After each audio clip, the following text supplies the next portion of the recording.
Bring Her Back is a movie that'll have you squirming in your seat, covering your eyes, and have you mesmerized in awe of this incredible film. It is gross, but it is structured to absolute perfection. Welcome back, guys, to Fifth Dimension Film, where I replace your film professor and teach you more than any film school ever could. So please make sure to smash that subscribe button and stay up to date with our movie content. Today, we are talking about the beautifully disturbing A24 film, Bring Her Back. Yeah, no, they just arrived. This was directed by the Philippe brothers, the same duo that brought you Talk to Me. Now, this movie has so many elements that make it a compelling story, from the fresh and vomit-inducing gore to the strong familial relationship between brother and sister. The movie uses the classical 3-act structure used in both Hollywood and independent cinema. The 3-act structure origin dates all the way back to ancient Greece, specifically Aristotle, who understood and shared the idea of a story having a beginning, middle, and end. The 3-act structure was modernized by writers like Sid Field with his 1979 book, Screenwriting, which is one of the staples in nonfiction film books. There have been many renditions of the 3-act structure and many methods of plotting a film from beginning to end. Some include Dan Harmon's Story Circle, a narrative framework that guides a protagonist through 8 stages of transformation. There's also the hero's journey, where a hero embarks on an adventure into an unknown world, faces challenges and trials, achieves a decisive victory, and returns home transformed. And last but not least, there's the Save the Cat beat sheet, which is my personal favorite way to structure a movie, and what we're going to be using today to plot out Bring Her Back and analyze how and why the structure works. Save the Cat is a book by Blake Schneider that teaches the craft of screenwriting and gives you a bulletproof method in structuring your film. I personally use it in all my own writing.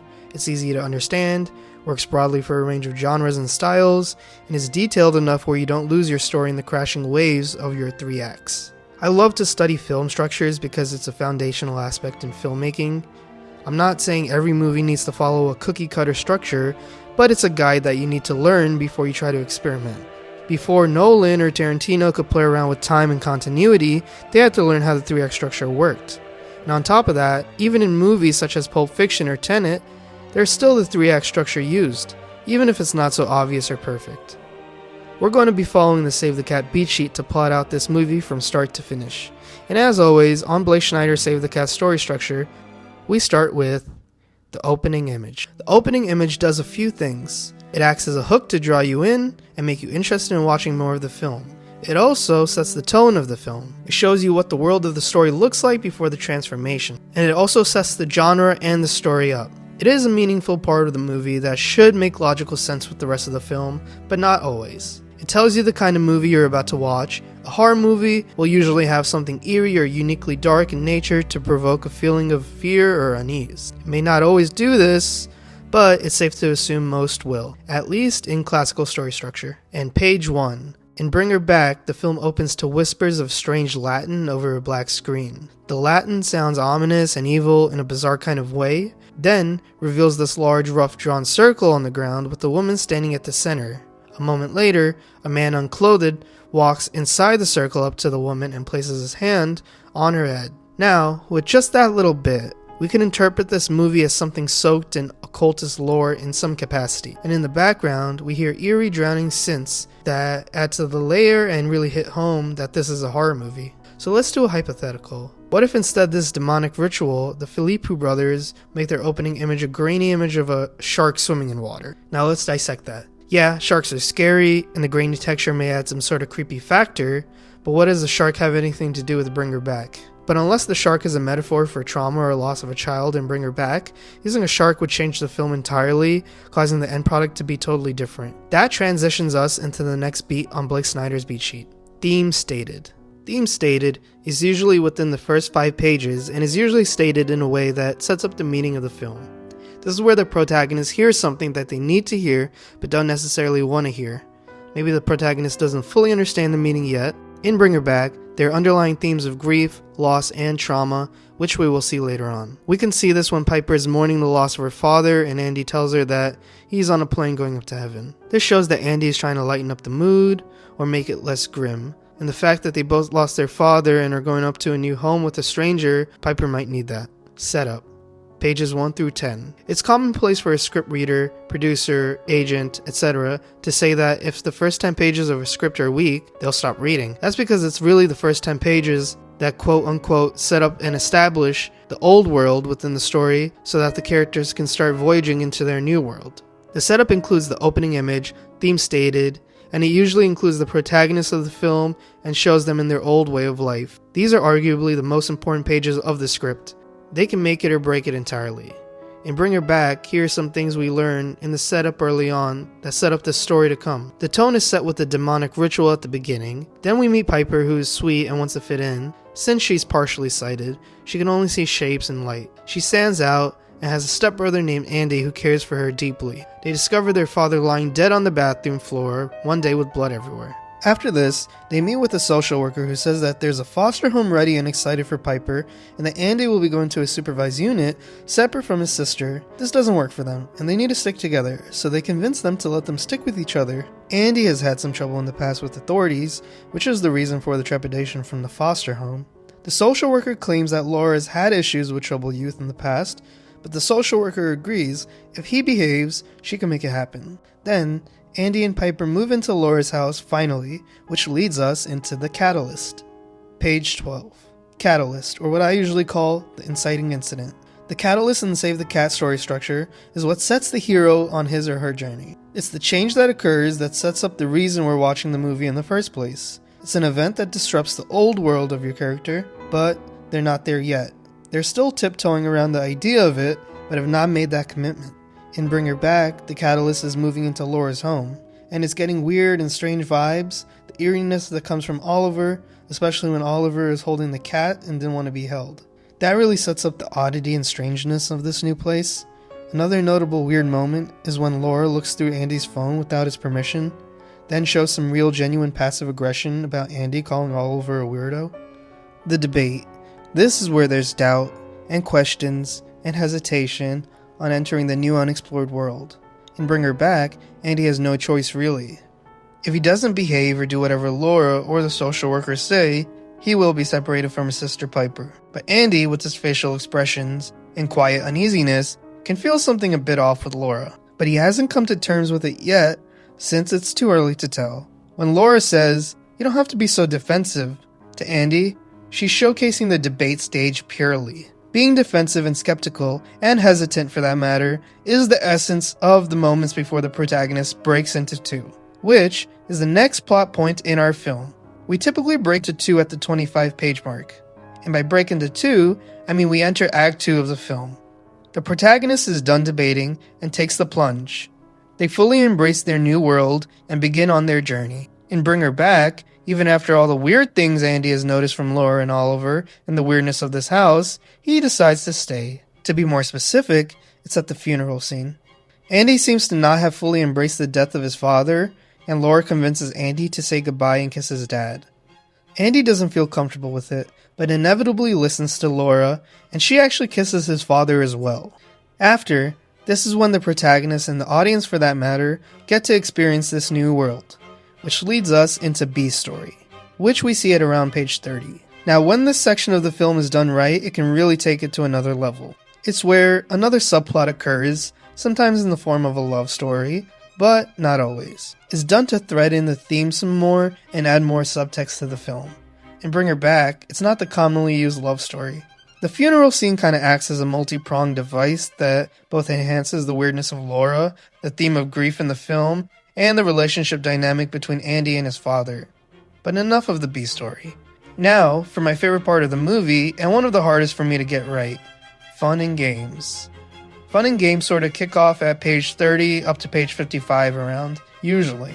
It's the highlights of the trailer most of the time, the promise of the premise, and the trial and error period. This is where the character tries and fails, learns and adapts, and in horror, it's where the evil spirit or monster or etc. attack. And in Bring Her Back, Laura, Andy, and Piper getting drunk embodies the spirit of Act 2 precisely. We can now decisively say that Andy and Piper, and even Laura, have fully embraced this new world. Andy, even with all the weird things he's seen already, is in for the journey. We also see bizarre truth about Laura. Scenes like when she uses her own urine to pour onto Andy's pants to make it seem like he's peeing on the bed. One of the sickest scenes in the entire movie is where Oliver eats the knife. Absolutely disgusting in an awesome way.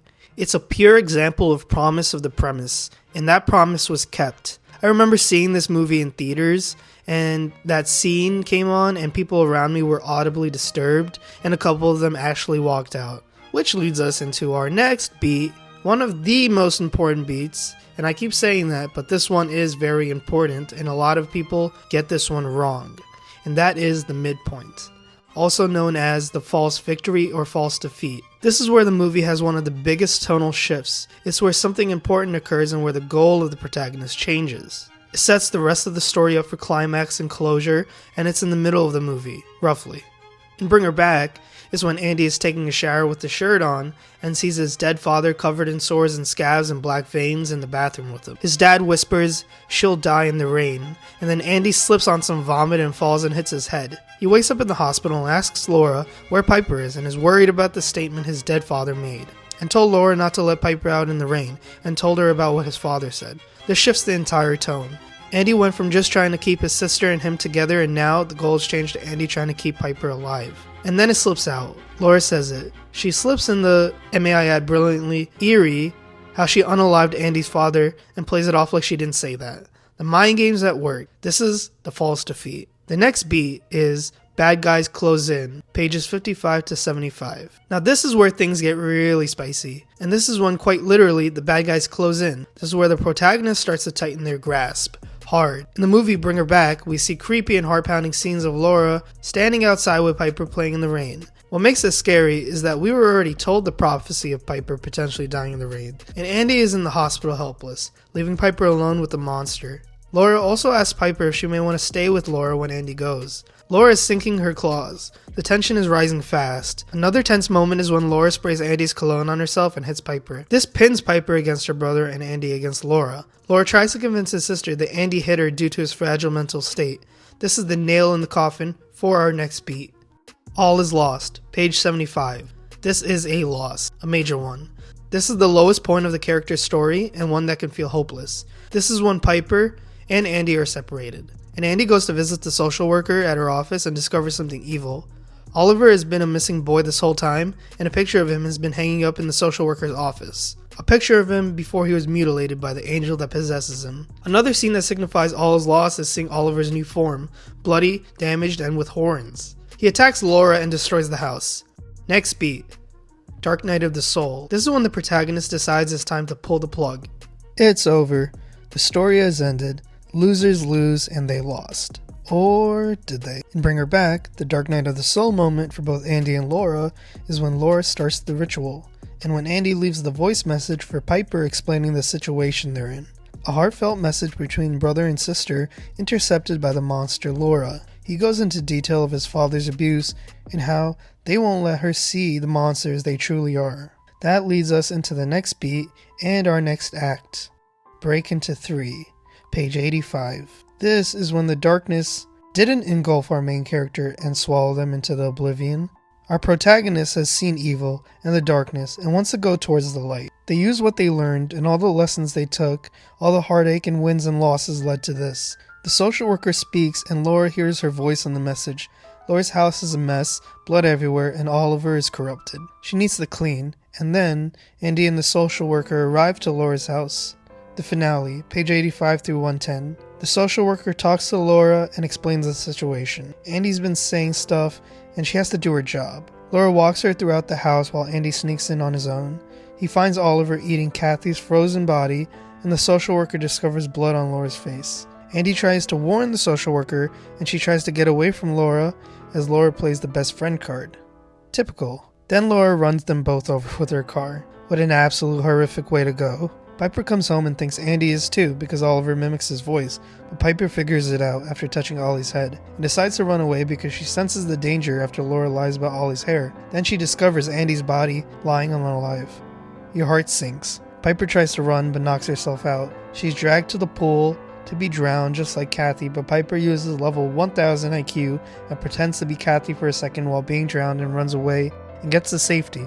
The authorities are notified. Laura ends up offing herself, and Piper gets away and Ollie becomes normal again after stepping outside the circle drawn around the house. This takes us to our final and last beat, final image, page 110. This is the opposite of our first beat, opening image.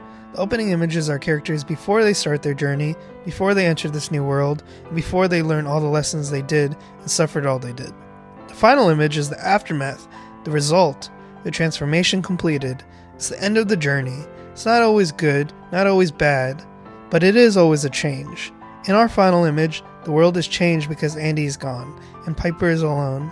She has her voicemail, Oliver is alive and rescued, and Laura sleeps eternally with Kathy. And that right there is the entire plot structure of Bring Her Back, explained and dissected. An absolute masterpiece of a film, and one that has many lessons within for filmmakers and film lovers. If you enjoy this, make sure to smash the like and subscribe button, and I will see you next time.